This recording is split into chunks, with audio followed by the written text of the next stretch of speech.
gente que não vai conseguir. Então, a gente vai deixar gravado também, até para compartilhar com vocês, caso vocês queiram assistir novamente. Então, sejam muito bem-vindos, um ótimo dia para todo mundo. Hoje a gente vai ter o Fábio Justiniano e o Carlos Alexandre falando sobre E-Social e SST. Esse evento é uma parceria da MAPA, né, uma promoção da MAPA em parceria com a Asmetro. O E-Social e SST afeta muitas empresas, está aí no radar de muitos empresários, e é um assunto que por si só gera muita dúvida, então a gente tem um espaço reservado só para as dúvidas. A gente também vou pedir para vocês uma ajuda. Aqui no canto superior da tela do Zoom, tem como você mudar a sua visualização. Eu vou sugerir que vocês coloquem a última opção ou a segunda opção, que é a opção em que fica a tela projetada à esquerda e as pessoas à direita, as pessoas, né, com a câmera aberta à direita, porque isso ajuda também a não cortar a parte de baixo do slide, tá bom? Essa é a melhor forma da gente aproveitar melhor o evento. Vou pedir também para manter o microfone fechado e a câmera ligada, né? A apresentação que o Carlos e o Fábio vão fazer, ela será compartilhada com vocês depois, juntamente com a gravação do evento. E no caso de dúvida, é sempre bom mandar aqui no chat. No final, eu estou anotando todas, a Joana está aqui me dando apoio também. No final, a gente passa as perguntas uma por uma. E assim, a gente não conseguir responder, a gente anota e responde por e-mail depois para todo mundo. A gente pode fazer aí um FAQ, perguntas frequentes sobre esse assunto para compartilhar com vocês, tá bom? Então, o nosso objetivo é realmente tirar todas as dúvidas que vocês possam ter sobre esse assunto. Para a gente dar início, eu vou começar lendo um pouco do mini currículo dos nossos palestrantes, né? Eu vou apresentar o Carlos para vocês. O Carlos é bacharel em administração de empresas e também em direito. Ele tem mais de 28 anos de experiência em auditoria e consultoria trabalhista, né? Além de amplo conhecimento aí em assuntos como a folha de pagamento, a própria recuperação de créditos previdenciários, é especialista em E-Social e conhece bastante também sobre FD-Reinf e DCTF-Web. O Fábio Justiniano, nosso convidado de hoje, né, é formado em contabilidade pela UFO, Universidade Federal de Uberlândia, pós-graduado em ergonomia pelo IPOG, diretor administrativo da Asmetro e técnico em segurança do trabalho. Sejam muito bem-vindos. Obrigada, Fábio, pela sua participação. Carlos, a palavra está contigo.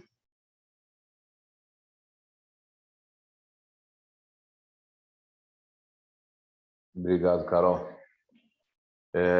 Bem-vindos a todos, obrigado pela participação. O objetivo hoje é falar, obviamente, um pouquinho sobre o E-Social, o SST, né, que é a Saúde e Segurança do Trabalho. Depois de longos anos de discussões, né, mudanças no projeto, enfim, está em vigência aí a obrigatoriedade do E-Social, né? Então, nós temos aí a necessidade de declararmos as informações em relação à saúde e à segurança do trabalho. Então, o objetivo nosso aqui é apresentar um pouquinho, talvez durante a apresentação, esperamos que a gente consiga esclarecer a maior parte da dúvida de vocês. Mas como a Carol falou, se nós não conseguirmos, fica aí para um final ou um futuro contato para tentarmos tirar a dúvida de vocês e ficamos já, desde o início, à disposição. Tá bom? Esse projeto do E-Social ST é um projeto complexo, apesar de ter facilitado um pouco mais em relação ao projeto anterior, né? Ele visa, né, as informações, como já de início eu já disse, né, nós informarmos aí para os órgãos responsáveis as condições, né, da saúde e segurança do trabalho. Então, nós passaremos obrigatoriamente a ter que declarar as informações tanto da saúde quanto a segurança do trabalho. Então, muitas empresas, muitos empregadores já têm essa obrigatoriedade de ter vários programas ou laudos, né? Enfim, mas passa despercebido ou nós acabamos não cumprindo essa obrigatoriedade, ficando aí para uma fiscalização in loco, né? Físico. A partir de então, agora passa a ser uma fiscalização eletrônica, imediata.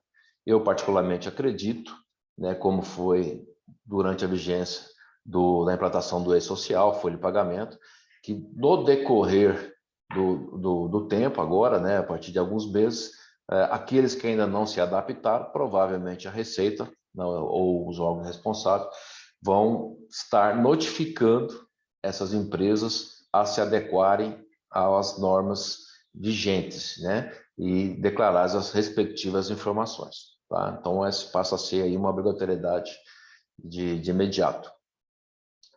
Quem deve declarar? Todos os empregadores estão obrigados, nós vamos ver durante a nossa apresentação, né? Todos os empregadores estão obrigados a fazer essas declarações. Obviamente que existem algumas regras, dependendo do grau de risco de uma empresa ou de outra, se é MEI, se é empresa de pequeno porte ou microempresa, mas todos os empregadores passam a ter obrigatoriedade. Né? Não necessariamente de todas as obrigações, mas vão ter a obrigatoriedade. Tá? Então, nós já temos, né, a obrigatoriedade para empresas acima de 78 milhões, já está em vigência desde outubro de 2021, para empresas que faturaram acima de 78 milhões, já estão obrigados a fazer essas declarações, né? E a partir de 78 milhões, como até empresa simples nacional, pessoa física, empregador pessoa física também, né, exceto os domésticos, até entidades fins lucrativos, passa a ter obrigatoriedade a partir de 10 de janeiro. Então, a partir de 10 de janeiro de agora de 2022, essas empresas, empregadores, têm essa obrigatoriedade. Os órgãos públicos ficou aí para um segundo momento, que vai ser o último, que é a partir de julho de 2022. Tá? Então, a partir praticamente de janeiro desse próximo ano, todos os empregadores passam a ser obrigados a encaminhar suas informações de saúde e segurança do trabalho por meio digital. Né? Consequentemente, vão sofrer aí a fiscalização eletrônica. Aí é contigo, Fábio. Pode ir. O Fábio vai para fazer a sua explanação.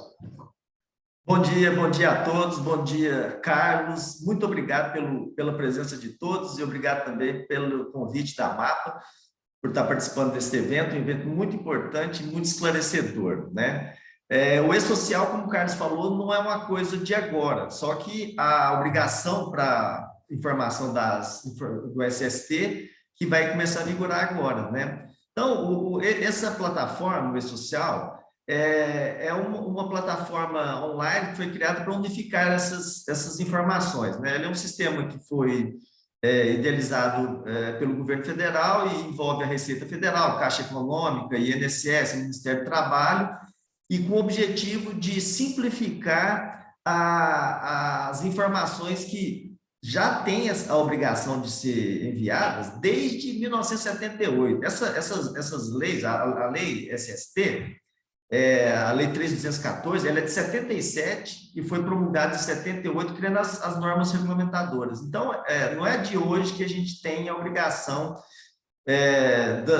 com a SST. Só que agora, as informações, a gente não precisa mais que o fiscal venha até nós para pegar fisicamente as informações que a nossa empresa gerou.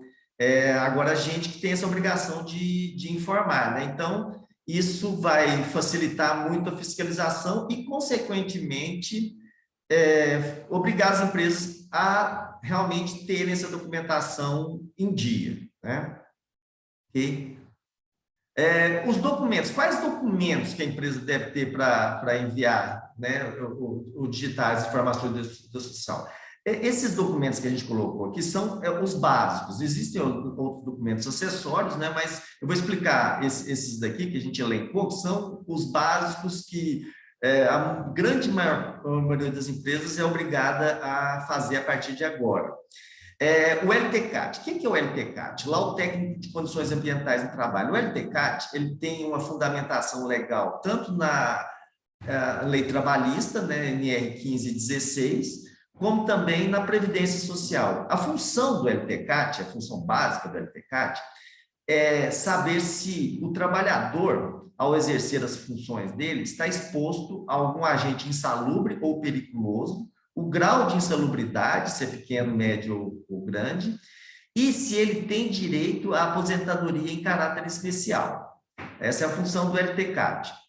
O PGR, que vai substituir o PPRA, né? O PPRA vai vigorar até 31 de dezembro agora, né? Baseado na NR9, ele é o Programa de Prevenção contra os Riscos Ambientais, que agora será substituído pelo PGR, que é o Programa de Gerenciamento de Riscos. O que é esse programa? Ele é uma análise das funções que são exercidas dentro das empresas, e se esse trabalhador, ao exercer a função, ele está exposto a algum risco, né? Os riscos são riscos ergonômicos, de acidente, físicos, químicos e biológicos. Então, uma vez detectada a existência desse risco nas atividades laborais, esse programa tem a obrigação não só de detectar a presença do risco, mas principalmente de propor medidas corretivas ou preventivas que façam com que esses riscos sejam neutralizados ou, no mínimo, atenuados,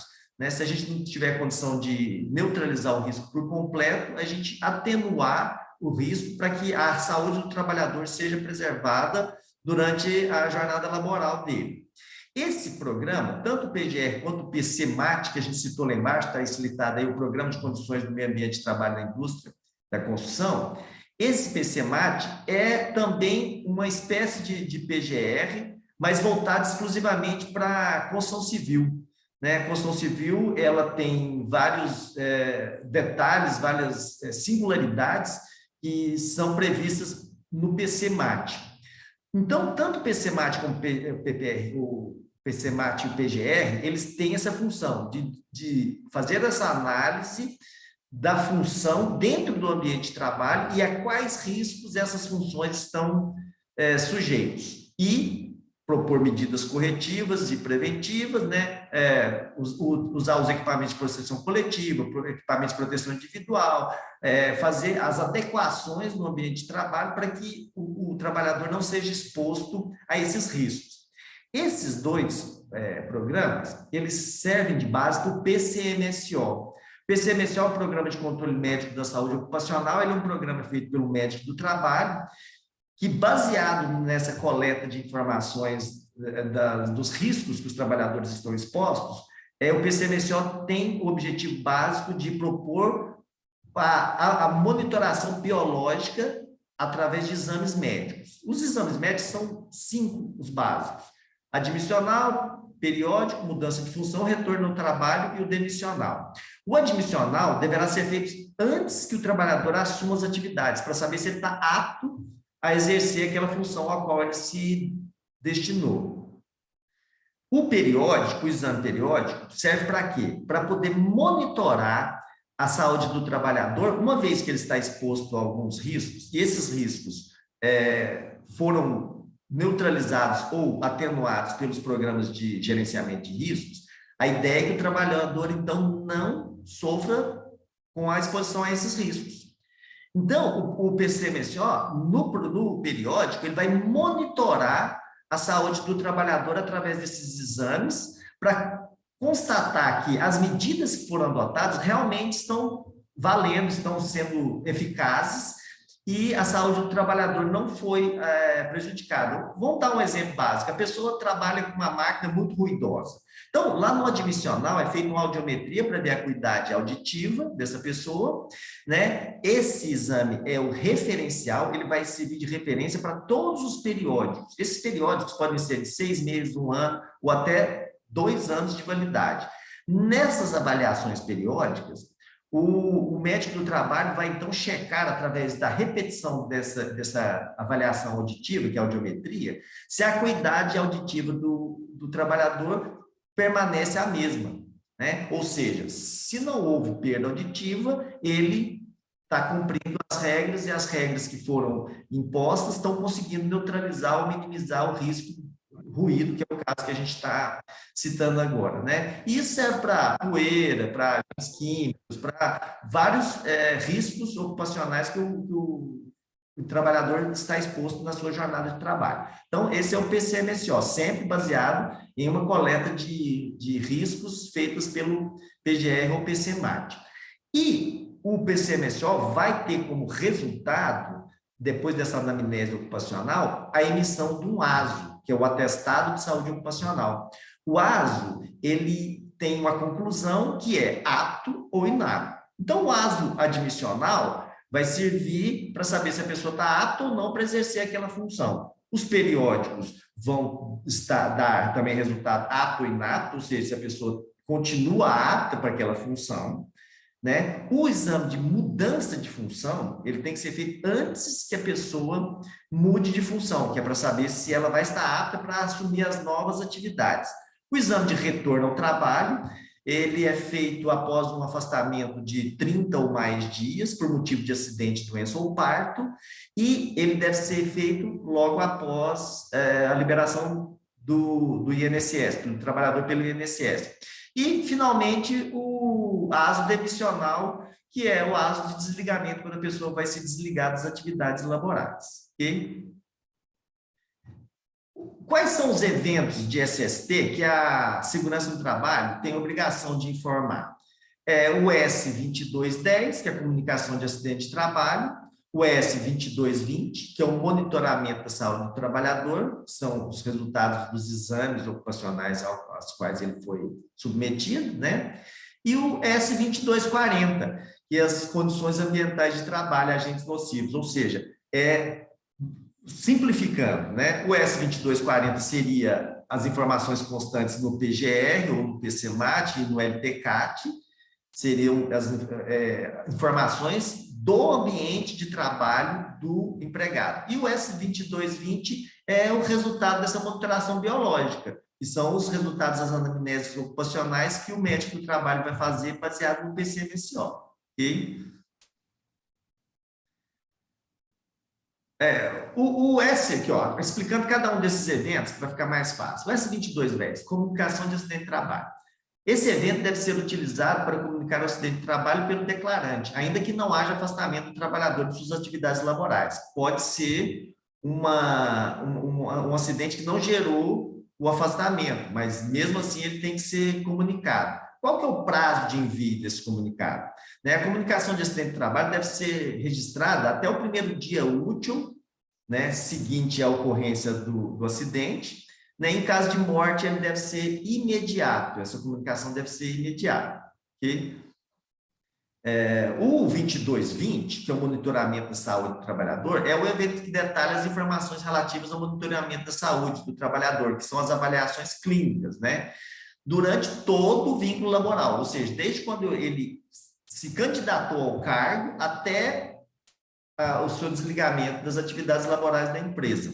O trabalhador tem a obrigação de fazer submeter o empregado a esses exames, né? E todos esses exames vão gerar essa obrigação do evento 2220. Nesse evento também vão ser informados os exames complementares, porque para algumas funções, além da anamnese ocupacional clínica, a gente precisa de exames complementares para justamente dar mais informações, mais subsídios ao médico, para saber se a saúde laboral, eu até citei um deles, né, a audiometria, então tem vários, audiometria, eletrocardiograma, eletrocefalograma, espirometria, raio-x de pulmão, raio-x de coluna, vários exames complementares que são usados, além das avaliações clínicas específicas, né, para chegar à conclusão se o trabalhador está apto ou inapto a exercer a função. O prazo de envio dessas informações é o seguinte: esse evento deve ser enviado até 15 dias do mês subsequente ao da realização do correspondente exame, geração do ASO, né? Ou seja, ele fez um exame agora em dezembro, você tem até o dia 15 de janeiro para informar isso para o E-Social. Essa regra da informação, essa regra, não altera o prazo de realização do exame, que eu já tinha até citado antes, né? O exame admissional, por exemplo, ele tem que ser feito antes que o funcionário assuma as funções, para saber se ele está apto a realizar aquela função. O periódico é feito no vencimento, o ASO de retorno ao trabalho no primeiro dia útil após a liberação do trabalhador pelo INSS, mudança de função tem que ser feito imediatamente antes que ele assuma as novas funções, e o ASO demissional tem que ser feito até no máximo 10 dias antes do desligamento, ou seja, da homologação da rescisão dele, né? Esses prazos estão previstos em norma regulamentadora, na NR7, né? E para o E-Social, a gente tem que informar isso até 15 dias, no máximo, não que seja 15 dias, mas no máximo até 15 dias após o mês onde foi realizado os processos. Okay? Esse 2220, que é o monitoramento de saúde do trabalhador, é justamente isso, os atos, né? Devem ser informados, esse evento, os exames previstos como obrigatórios na legislação trabalhista e aquele que foi indicado no PCMSO, porque alguns exames podem ser decididos pelo médico do trabalho após a análise da função e tentar, de maneira mais eficaz, monitorar essa saúde do trabalhador. A NR7, ela já prevê vários exames, dependendo do risco e função, tá? E esse evento tem que ser, a gente chama de carga inicial, ele tem que ser feito antes que a gente continue os outros eventos junto com a carga inicial, ou seja, quando faz o programa de saúde ocupacional, PGR e PCMSO, as informações constantes nesses programas deverão ser feitas imediatamente nessa carga inicial. E depois, mensalmente, será feita a manutenção disso através dos exames médicos que são feitos para inclusão, exclusão, mudança de função, retorno ao trabalho, esses outros eventos periódicos. Ok? O 2240, o S2240, que são as condições ambientais de trabalho, esse evento faz parte daquela carga inicial.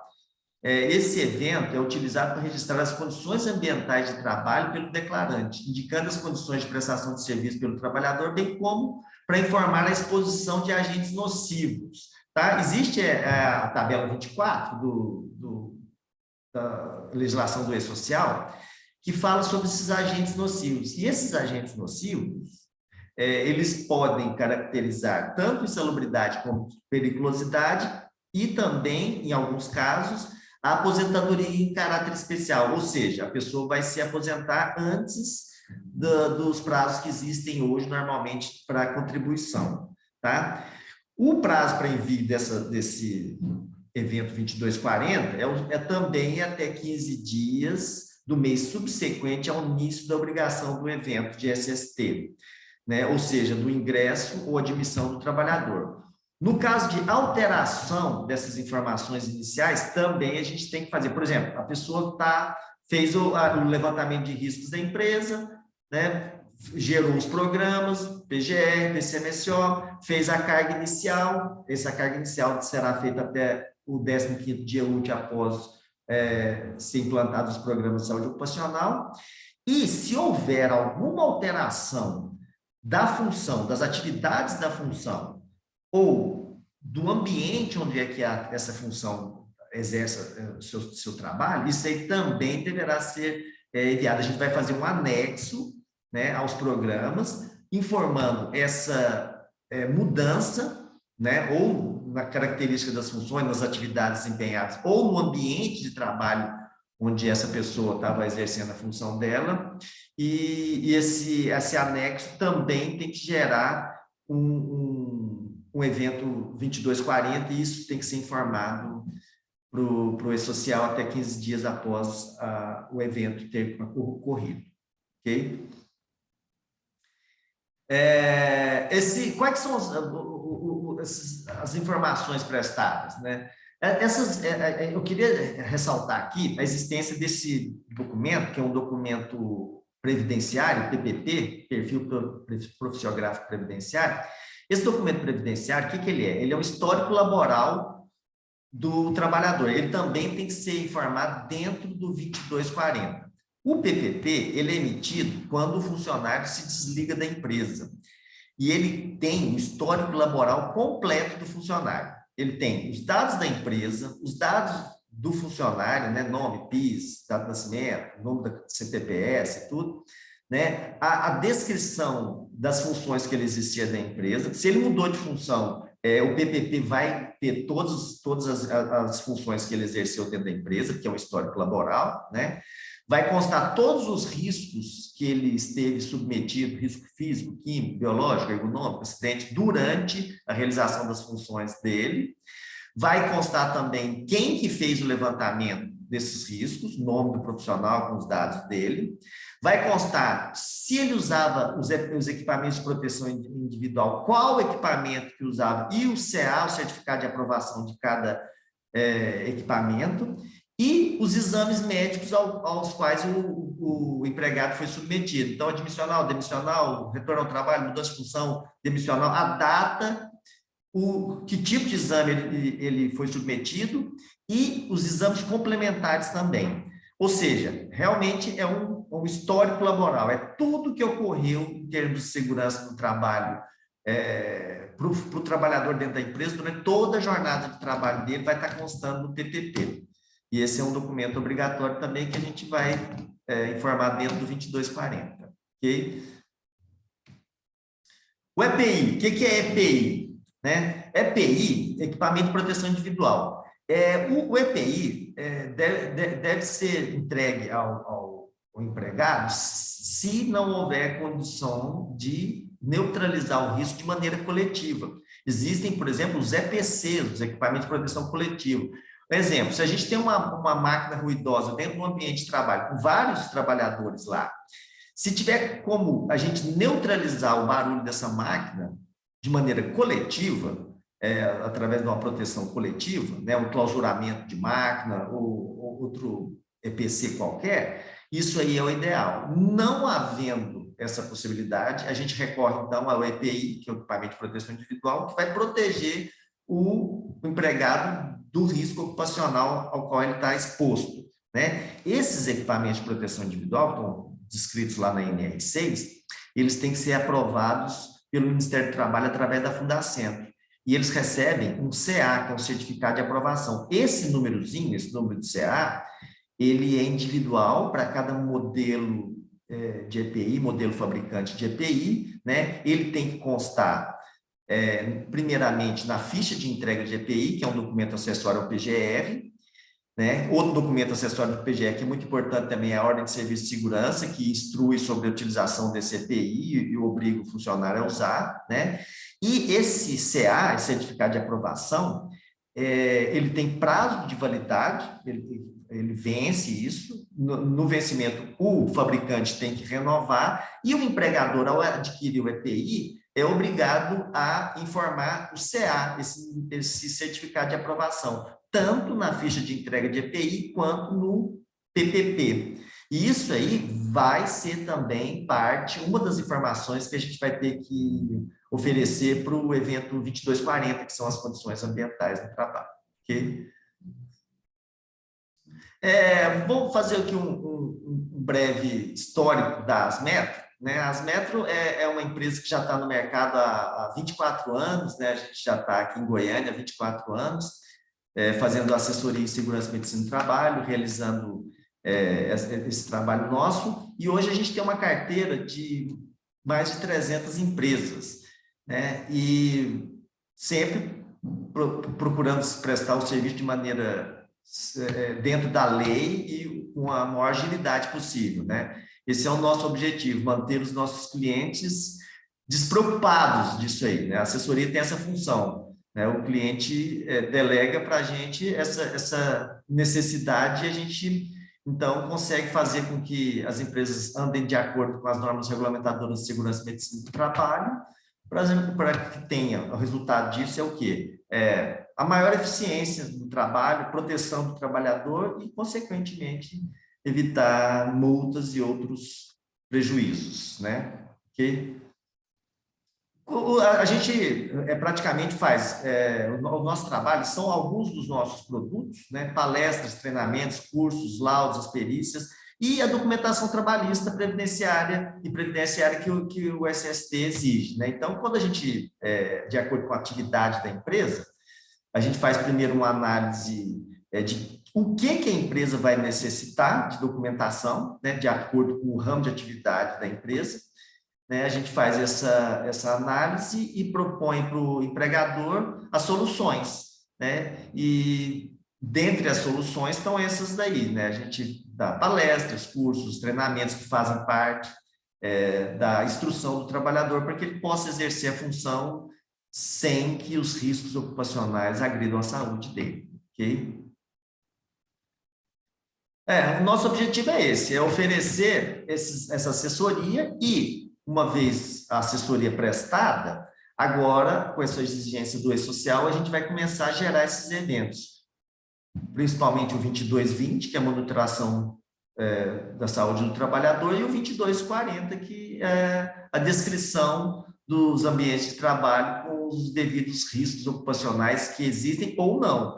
A não existência também dos riscos ocupacionais deve ser informada nos documentos para o SST E-Social. Então, existindo ou não o risco ocupacional, a empresa é obrigada a informar. Se não houver risco ocupacional, melhor ainda, porque aí ele vai ter a segurança de ter um trabalhador já no ambiente saudável, o ambiente já está preparado. Senão, a gente toma as medidas necessárias para que o ambiente seja adequado para que as funções, ao ser realizadas lá, não agridam a saúde do trabalhador. Ok? Carlos, passo para você agora. Obrigado, doutor Fábio, pelas explicações aí bem colocadas. Com essa complexidade toda, né, aí surge muito a pergunta entre nós, né, até mesmo escritório de contabilidade, RH, departamento pessoal, né, as clínicas também que prestam serviço da saúde, segurança e trabalho, de quem que é a responsabilidade em ver, né? Então, vamos falar um pouquinho aqui sobre isso, para nós entendermos, né, essa complexidade, né, a necessidade de se adequar a essas novas exigências e para que a gente possa, e vocês possam tomar as devidas decisões, né, e programar essa prestação de serviço ou essa realização, né, dessas obrigações a partir de 2022, tá? Fábio, aí você pode ficar à vontade também, tá? Para a gente fazer um bate-bola aqui, a gente conversando e apresentando para o pessoal, tá? Ok. Nós temos aí os eventos que você acabou de citar para nós, né? As obrigatoriedades aí desses vários exames que nós temos, são várias informações, né? Às vezes a gente falando pode ser de forma resumida, são só 3 eventos, mas é bem complexo, né? São muitas informações que vão se amarrar com outras informações que vão estar na folha de pagamento, né? Que é isso que nós vamos tentar apresentar aqui. Porque, às vezes, a gente fala, não, mas a clínica, ou a empresa de prestação de serviço da segurança e saúde ocupacional é que tem que encaminhar essas informações. Aí, a empresa de prestação de serviço nesse segmento fala, não, quem tem que encaminhar é a contabilidade, o RH, o DP. Porque, às vezes, faltam informações, né? Então, precisa se conversar, né, esses departamentos, essas empresas, enfim, para que se possa ter as informações completas. Isso nós vamos falar um pouquinho aqui agora, tá bom? Isso aí. Essa integração é muito importante da empresa prestadora de serviço de segurança no trabalho com o departamento de RH e contabilidade, né? Porque as informações são geradas, parte delas aqui, grande parte aí também na contabilidade. Isso tem que estar integrado, né? Exatamente. O 2210, por exemplo, a CAT. 2210 é um evento que, como ele não tem que passar obrigatoriamente aqui pela segurança do trabalho, ele é declarado, ele é gerado diretamente pelo RH e pela MAPA, né? Por quê? Porque essa informação de acidente de trabalho, quando é gerada a CAT é gerada pelo RH da empresa, né?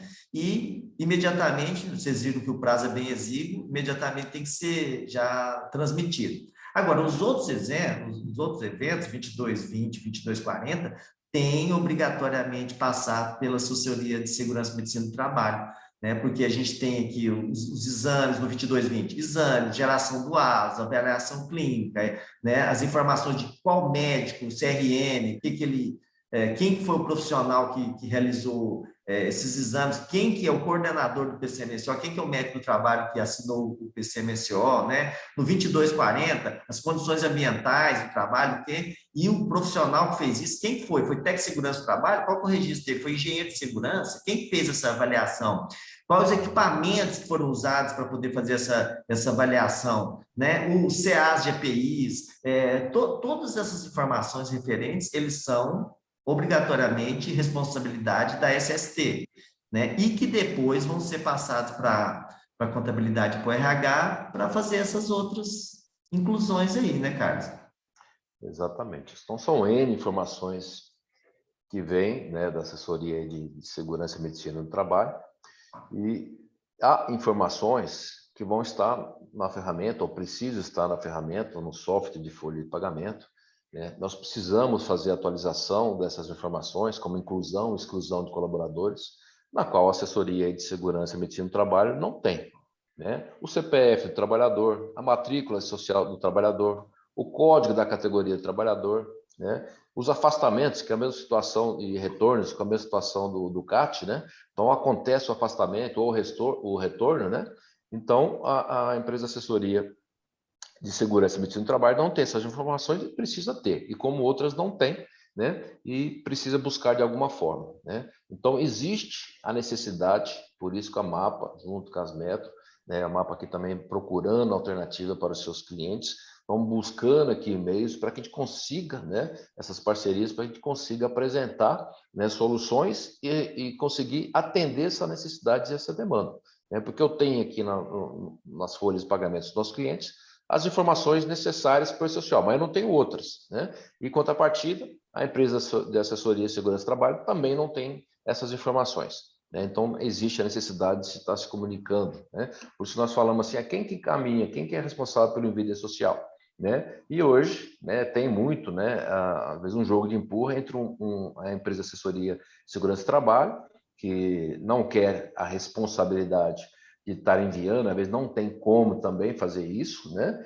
Existe a necessidade de ter uma procuração, né, um certificado, enfim, um monte de outras coisas.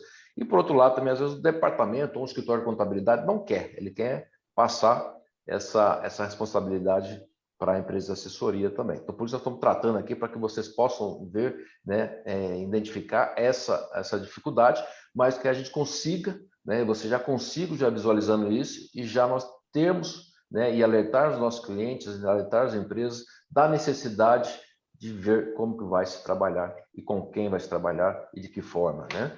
E nesse sentido também é necessário um software, né, de segurança e saúde do trabalho. Não tem jeito, né? Há uma necessidade.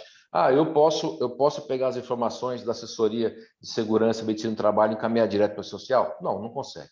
Da mesma forma que eu preciso ter uma ferramenta de confecção ou de elaboração da folha de pagamento, né, para, no layout exigido pelo social, informar essas informações. Na questão da saúde e segurança do trabalho, é a mesma coisa. Eu preciso de uma ferramenta que faça essa leitura, que faça, né, essa leitura dessas informações, para que eu possa levar isso para o social, né? Por isso que o Dr. Fábio comentou da questão aí dos envios do arquivo em XML, porque é um meio de leitura, um layout exigido pelo social. Então, essas ferramentas precisam encaminhar essas informações nesse layout, nessas informações, né? Então, eu preciso ter todas essas informações, preciso ter as atualizações, preciso ter uma ferramenta que possa alimentar, né, se atualizada, enfim, etc., e se comunica aí entre si, né, entre a departamento pessoal, o RH, da atualização dessas informações do trabalhador, e também eu preciso aí que venha por parte aí da assessoria, né, da segurança e medicina do trabalho, as informações necessárias, que não é pouco, são muitas informações, para encaminhar aí para o e-social. E quando a gente fala muito de informação, é necessário, né, informar departamento, setor, enfim, tem um monte de coisa que preciso ser feito para formatar nessa ferramenta, nesse software, para poder encaminhar essas informações para o e-social. Exatamente. Aí nós trouxemos aqui, né, Fábio, um fluxo para o pessoal entender um pouquinho essa forma de se trabalhar e essa necessidade de comunicação, né, entre os departamentos, entre as empresas, assessorias, enfim, né, para que se possa ter aí cumprir as obrigações, né?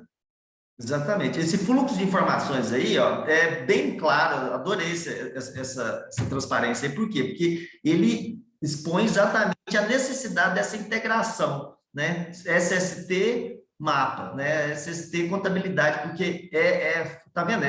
O que é gerado aqui através dos programas de saúde ocupacional, dos exames médicos, tudo isso, ele obrigatoriamente tem que ter esse caminho para integrar com todas as informações, que são muitas informações que você tem aí, né, para o e-social, para poder gerar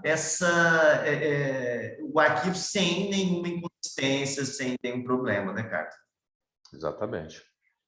Até que a gente consiga ter toda essa integração, essas informações, e o encaminho do e-social. Isso vocês veem aqui no finalzinho, é a apresentação do e-social.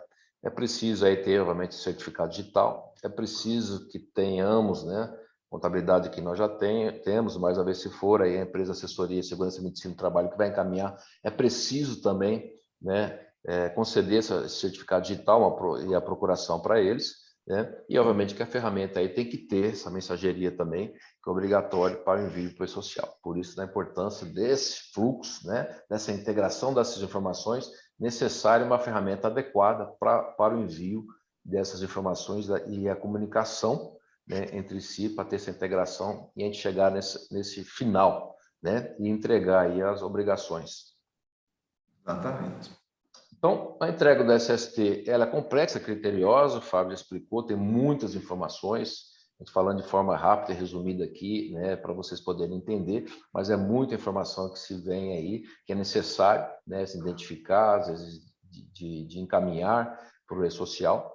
Então, essas informações, como o Fábio também já apresentou para nós, citou como exemplo os prazos de envio do ASO, né? Então, essas informações eletrônicas, os ASOs feitos fora de prazo, né, na admissional, de retorno, demissional, né, enfim, etc., vai gerar multas administrativas, automaticamente vão gerar multas administrativas. Então, é necessário fazer um controle, né, rigoroso, né, desses exames, consequentemente das informações dos exames dentro do prazo, né? Então, todos eles, vencimento, aquelas empresas também que têm a necessidade, a obrigatoriedade de ter um LTCAT ou ter um PCMSO, enfim, vai precisar fazer, né? Caso contrário, vai ter a questão da notificação das multas, né?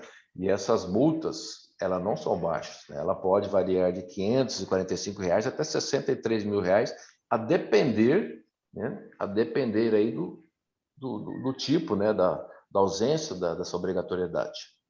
O perfil, né, profissiográfico previdenciário, ele passa aí com a instrução normativa número 77 de 2015, né, Fábio? Ela consta lá que a partir do momento que ela é digital, que é o que vai acontecer agora, então o PPP, a partir do momento que ela passa a ser digital, então aí para a maioria das empresas em janeiro, outros já entraram em vigência em outubro, ela já passa a ser obrigatória para todas as empresas, né? Anteriormente, na questão física, não tinha essa necessidade. Então, todas as empresas precisam ter o PPP. É isso mesmo, Fábio? Sim, exatamente. O PPP, ele era antes usado, ele substituía a DIRPEN 8030, que era um documento que era exclusivamente previdenciário, que especificava as operações de caráter insalubre ou periculoso, que geraria uma aposentadoria em caráter especial, era só para isso. Agora não, ele foi, a partir do momento que ele é eletrônico, com todas as funções, agora ele é necessário, que é justamente para ter esse histórico laboral do funcionário dentro da empresa, né? O trabalhador, ele está exposto ou não ao risco. O que vai provar isso? Né? O PPP. Exato. E é importante também, não é só questão de multa administrativa, né? A empresa se resguardar aí, em questão aí de, obviamente, se resguardando a saúde do trabalhador, né? Mas se resguardando também no âmbito de possíveis processos trabalhistas, né? Comprovando aí que ele tem esses laudos, que ele faz todos os trabalhos preventivos, né? Acho que isso é importante, muito importante, né, Fábio? Não, ó, em caso de acidente de trabalho, então, essa documentação é a primeira coisa que o juiz pede em caso de litígio, é essa documentação.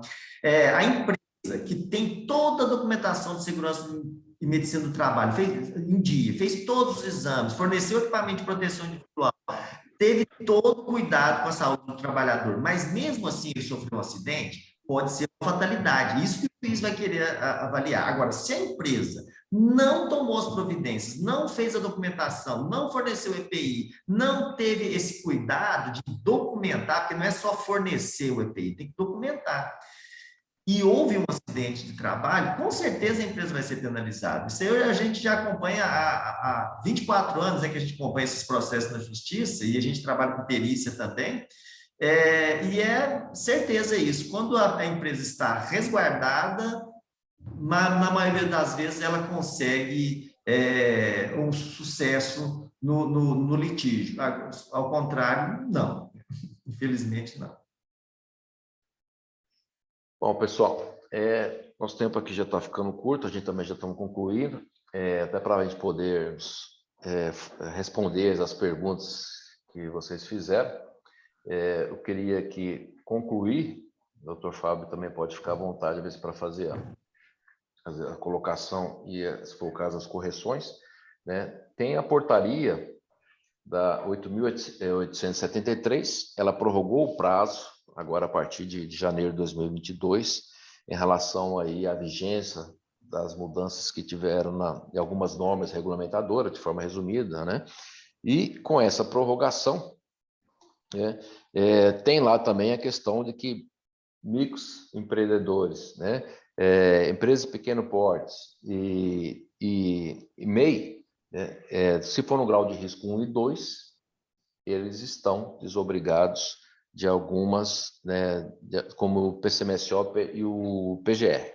Só que para isso vai ser necessário, né, desde que não tenha risco, obviamente, por isso que é grau de risco e 1 e 2, né, vai ser necessário uma autodeclaração. Então, esses empregadores vão ser obrigados a fazer uma autodeclaração de isenção de risco, que não tem riscos. Então, nós temos essa previsão para algumas empresas, né, que não tenham, nesse caso, microempreendedor, né, empresa de pequeno porte e o MEI, que não tenham risco, grau risco 1 e 2, né, vai ter que fazer uma autodeclaração.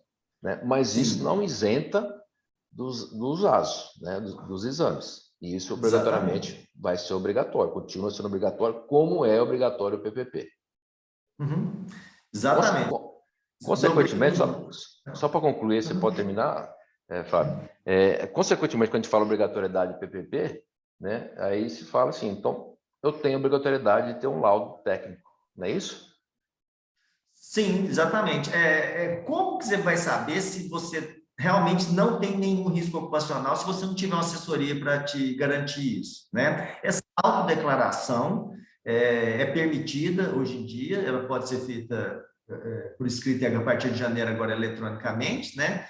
Mas ela tem que ser feita com base técnica, porque se o empresário, ao declarar que ele não tem risco ocupacional e depois de uma fiscalização descobrir que ele tem algum risco ocupacional, pode implicar em alguma penalidade, né? Mas isso aí é uma coisa boa que vai facilitar muito para os pequenos empresários, né? Isso aí vai desobrigar de uma despesa que eles realmente não precisavam, mas não isenta da realização dos exames. Você não precisa ter os programas de saúde ocupacional, mas você tem que continuar fazendo os exames, admissional, periódico, retorno ao trabalho, mudança de função e o demissional, e gerar o PPP no ato de desligamento do funcionário. Ok. Carol ou Joana, se quiser passar as perguntas. Estamos por aqui. Obrigada, Carlos. Obrigada, Fábio. Não, sem nenhuma crítica, claro, muitos anos de experiência sendo compartilhado com quase 90 pessoas aqui na sala, então é muito bom a gente saber que a gente está bem amparado. Carlos, eu vou te pedir só para descompartilhar a sua tela, para a gente entrar nas perguntas. Como são muitas... desculpa, a Joana vai passar para a gente aí a pesquisa de satisfação. Ela é muito importante para a gente saber como que vocês saem daqui hoje, né? Em relação ao conteúdo, à organização do evento. A Joana também mandou o link aqui no site, no chat, então a gente pede que vocês avaliem o evento, tá bom? Qualquer crítica, comentário pode ser tecida lá. A gente vai estender para as perguntas agora, acaba que a gente não vai conseguir cumprir o cronograma de acabar às 12. Eu convido vocês a ficar com a gente até por volta de 12h15, que eu acho que é quando a gente vai se estender para as perguntas. E aí, continuem mandando aqui que eu vou passando as dúvidas para os palestrantes, tá bom? Vamos ficando aqui que ainda tem muita coisa para ser esclarecida. O Rodrigo Cesário, ele fala o seguinte: bom dia, essas informações que têm que ser inseridas a partir da obrigatoriedade ou temos que informar também o retroativo? Por exemplo, vir informando desde o aso admissional de um funcionário registrado desde 2010 ou o primeiro PCMSO realizado pela empresa?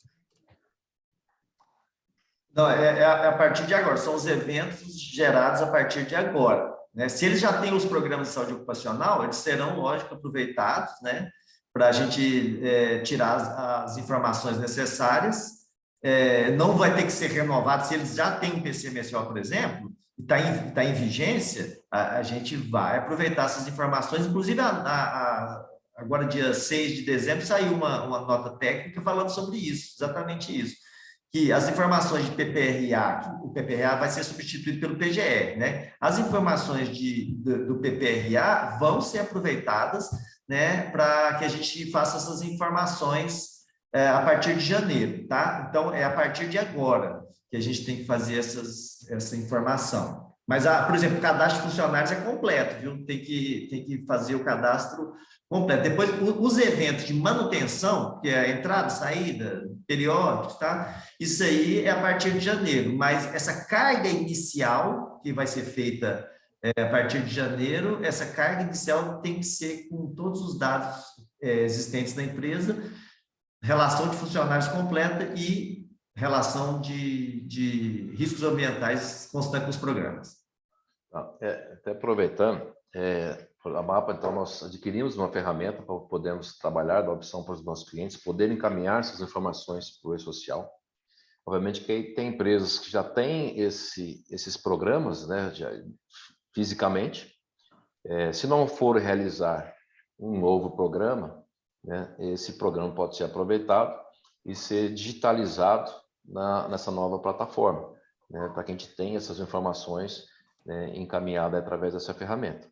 Ou, né, no caso aí, por exemplo, as metas executam um novo programa ou executam o programa, né, encaminha essas informações XML, ou uma empresa de assessoria, saúde e medicina, né, pode encaminhar essas informações para que a gente possa, né, trazer para a nossa plataforma e, consequentemente, fazer os devidos envios. Então, para quem tem, ou para a empresa que tem esse documento físico, pode ser aproveitado, como o Fábio falou, e vai ter que fazer o input dessas informações dentro dessa ferramenta que vai ser necessário para poder fazer o envio para o social.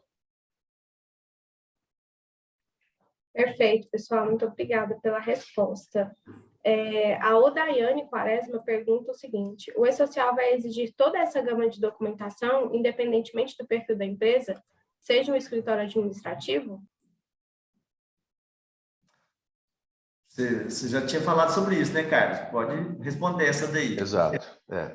Então, independente da empresa, salvo as sessões aí que eu comentei, que está previsto, né, que passe a vigência a partir com as mudanças da nova norma regulamentadora, a partir de janeiro de 2022, exceto microempreendedor, empresa de pequeno porte, né, o microempresa, essas não têm obrigatoriedade de todas as informações. Na LTCAT, já citei, né, em virtude da obrigatoriedade para todas as empresas do PVP, consequentemente, vai ter que se fazer o LTCAT.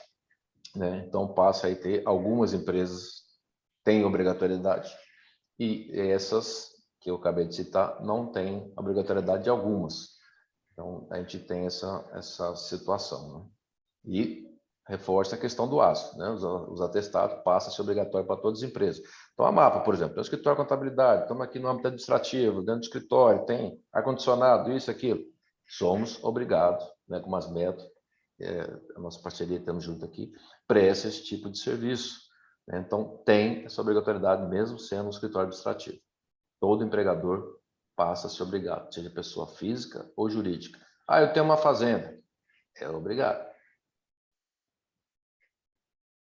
Perfeito, Carlos. A próxima pergunta, eu acredito que a gente já tenha passado por essa informação, mas é bom a gente reforçar, né? A Camila pergunta qual que é a periodicidade de envio das informações.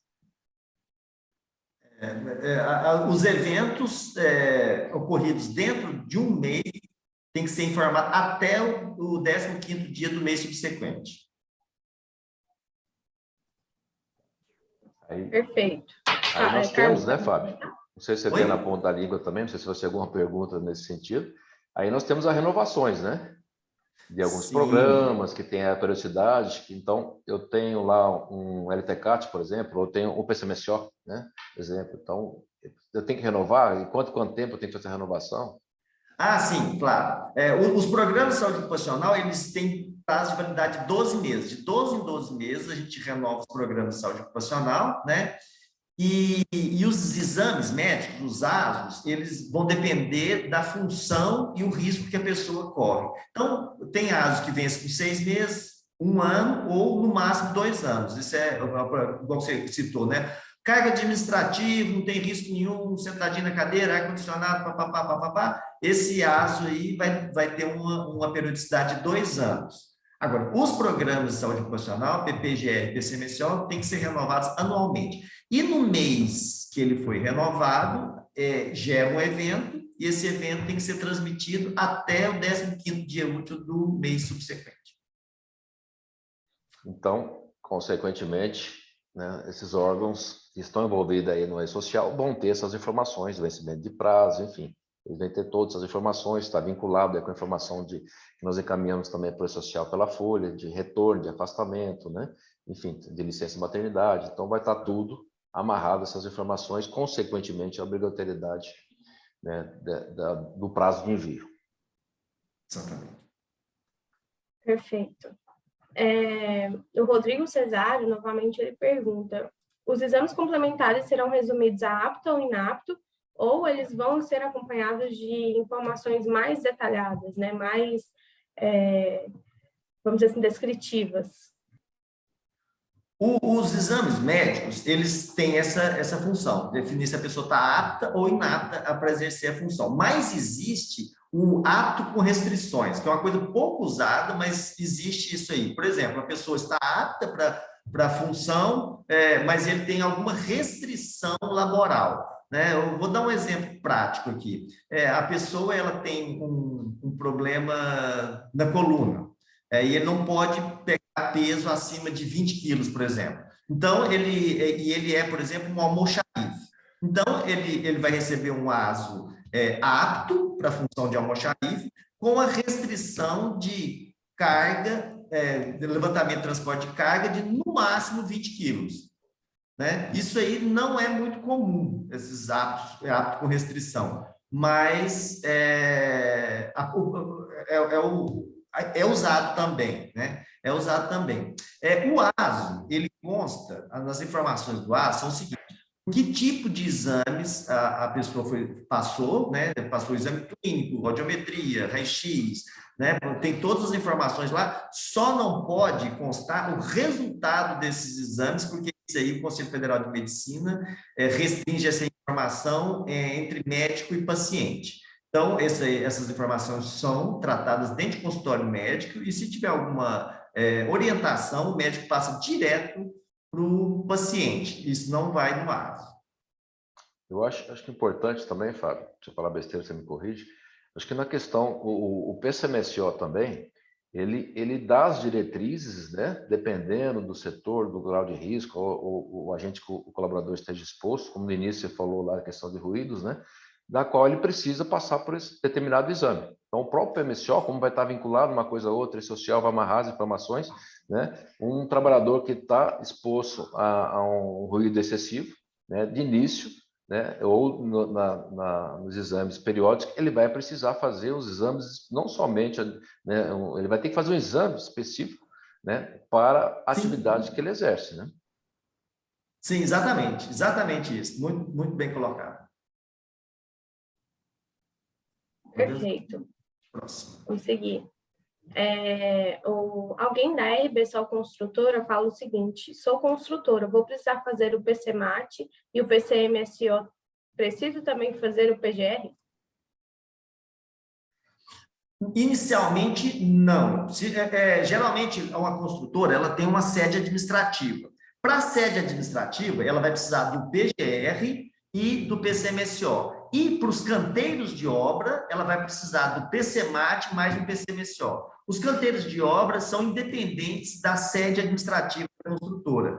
Tá? A sede administrativa da construtora geralmente é perene, né? E os canteiros de obra têm um início e um fim. Então, ele vai precisar, para a sede da construtora, PGR e PCMSO, e para os canteiros de obra, PCMAT mais um PCMSO, específico para aquela obra. Porque o PCMAT é muito específico. Vai ler, por exemplo, a descrição da área de vivência, né, que é uma coisa própria de cada canteiro. Cada canteiro tem, né, as características próprias daquela obra que vai ser realizada. Né? Então, a obra de construção civil é uma coisa muito variada. Você vai desde asfaltamento, até passando por construção de pontes, até prédios, né? E outras. Então, para cada tipo de construção civil, para cada tipo de obra, a gente tem um PCMAT específico para aquele canteiro. Perfeito. Obrigada, Fábio. Tem duas perguntas do Rodrigo que eu vou pular aqui, porque a gente vai entrar um pouquinho nelas mais a fundo. Eu vou fazer a da Aretusa por enquanto. Que a Aretusa Cruvinel pergunta: vamos precisar enviar todos os ASOs, admissional, periódicos, admissionais, mudança de risco, etc.? Dentro do mês do evento, sim. Então, se ele teve um evento desses no mês seguinte ele tem. Os anteriores, não. Eu acho que até alguém já tinha perguntado isso aí, né? Os eventos anteriores não vão ser cobrados inicialmente, não. Nessa carga inicial, a gente precisa passar o que existe hoje na empresa, né? E depois, futuramente, só os eventos que ocorreram dentro do período. É isso mesmo. Então, conforme vai surgindo, ou fomos admitindo os novos colaboradores, né, ou retorno, algo parecido, que nós vamos alimentando, né?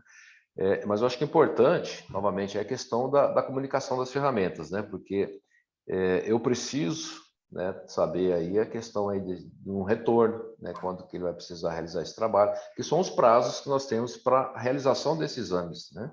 E não só de admissão, mas de demissão também, né? Então, a gente vai, consequentemente, vai alimentando aí até o dia 15 do mês subsequente as situações. Por isso que eu preciso ter, ou o departamento de RH, ou a MAPA, através da sua prestação de serviço, enfim, precisamos ter esses controles para que a gente possa estar aí realizando, startando a necessidade desses exames. Bem colocado, porque principalmente para a emissão do PPP, você vai ter que ter o histórico laboral dele. Então, mesmo que você não tenha obrigatório, por exemplo, o funcionário está na empresa há 5 anos. Então, você já fez um admissional, fez vários periódicos e tudo, e vai começar a informar agora na carga inicial a existência desse funcionário, né? Vai começar a ter as informações a partir de agora. Só que, para a emissão do PPP, você tem que ter tudo. Então, os softwares, as ferramentas que a gente vai usar vão ter que ter todos os dados, tá? Sim, é pertinente essa pergunta, eu acho que deve ter sido feita baseado nisso, mas para a emissão do PPP a gente precisa de todas as informações desde o início das atividades do funcionário da empresa. Até aproveitando o assunto, né, a MAPA, ela está disponibilizando mais uma vez para os nossos clientes essa prestação de serviço através de monitoramento, através de manutenção que eu chamo, né? Alimentando essas informações e fazendo esses controles para os clientes. Aí, então, em parceria com as Metro, a gente pode fazer essa vinculação de informações, né? E as Metro presta a seu serviço de assessoria, né, na segurança e medicina do trabalho, e a MAPA, por outro lado, nós vamos aí estar fazendo esses controles, alertando as empresas, comunicando, né, a necessidade de realizar esse serviço através dessa plataforma, bem como também, se for o caso, de fazer a implantação dessas informações, de alimentar esses programas físicos no sistema, alimentar todas essas informações do passado para que se possa ter essas informações do PPP, por exemplo, né? Então, nós estamos aqui, por isso dessa conversa, alertando dessas necessidades para que vocês possam se programar e ver qual a melhor forma e, ao mesmo tempo, já disponibilizando o nosso serviço para que a gente consiga fazer isso. E é das metas também. Perfeito. Perfeito. Isso vai muito... Essa pergunta aí sobre também a questão de ferramentas era justamente a pergunta do Rodrigo, né? Qual que é a área de atuação, o que a gente pode oferecer aí para os clientes e se a gente já tem alguma ferramenta, né? E complementando isso, a Rayane também pergunta, que acabou de chegar, se tem um custo à parte, né, esse serviço. Quando se fala, quando a gente pergunta de quem que é a responsabilidade, eu falo até que tem escritório de contabilidades, eu tenho, segurança e medicina do trabalho não é serviço de contabilidade. Meu executar, fazer folha, direitos, né? Então vamos falar de questão trabalhista, direito trabalhista, rescisão, férias de admissão, não é comigo, né? Por outro lado, a empresa de assessoria de segurança do trabalho, não, eu vou ter aqui, mas encaminhar para o social, atualizar as informações, fazer esse controle, não é comigo. Ou é o departamento pessoal, ou o departamento de RH, enfim. Então ficou e tem essa disfunção, ou não tem essa conversa, né? Então, a MAPA, né, a gente buscando, já sabendo as situações, buscamos alternativas, né? Obviamente que, então, é um custo adicional, eu vou ter um custo adicional, vou ter um funcionário tratando disso, cuidando disso, alimentando, incluindo, excluindo, então, é onde eu chamo de manutenção, né, para que se possa fazer essa prestação de serviço. Então, mensalmente, nós vamos estar aqui, entrou um funcionário, saiu um funcionário, voltou de licença médica, de maternidade, então, eu preciso, né, ter essas alimentações, consequentemente vai me gerar uma demanda alta de prestação de serviço e eu vou ter que ter profissional para isso. E como estamos tendo um custo adicional para ter uma ferramenta para poder gerar essas informações, é um software que vai poder se comunicar, não é um software da nossa folha de pagamento. Os clientes que têm sua folha de pagamento, sua própria folha de pagamento, ou ele adquire uma ferramenta que seja da folha de pagamento dele, do seu software, ou nós vamos ter que importar essas informações para conversar com o nosso software, que vai encaminhar essas informações para o social. Então, é um custo adicional que vai ser necessário. Obrigada pelo esclarecimento, Carlos. Voltando ali na pergunta da Aretusa, ela complementa para a gente o seguinte: se começamos a enviar os dados em outubro de 2021, como o E-Social vai gerar multa de acordo com a periodicidade dos exames? Por exemplo, minha empresa teve um sinistro e os funcionários ficaram 5 meses afastados. Logo, nenhum exame periódico irá coincidir com a data de aniversário da empresa. Tenho muito receio sobre isso. Essa questão da periodicidade dos exames, a lei ela não deixa brecha, né? Ela não deixa brecha, ela fala que tem que ser executado o exame logo após o vencimento. Então, venceu o periódico, no dia seguinte já tem que ter sido feito o novo exame. Como a empresa dela tem esse porém do pessoal estar afastado, pode ser que não, eu não sei, que eles não exijam, mas a norma fala que tem que sim. Por exemplo, as metas não parou de funcionar, as metas tá aqui o tempo inteiro fazendo, justamente porque a gente recebeu uma instrução normativa que a gente não poderia deixar de fazer os exames, né? Então, a gente está aqui sempre apto a fazer os exames. Seria bom ela fazer uma consultoria direto ao Ministério do Trabalho quanto a isso, viu? Porque, pelo que eu sei, pelo que eu tenho vivido aqui, o funcionário estando em home office ou não, ele tem a obrigação de fazer o exame periódico na data do vencimento.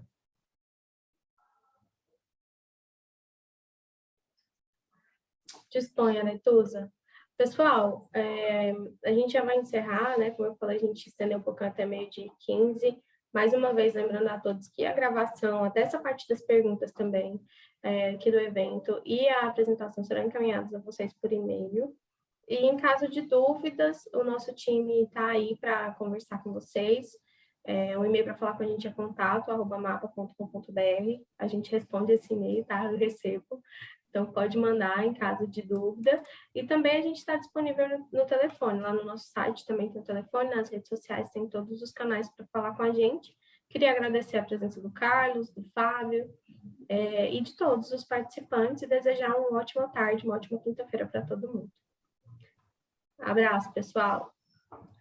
Abraço, Tchau, tchau. pessoal. Muito obrigado. Até logo.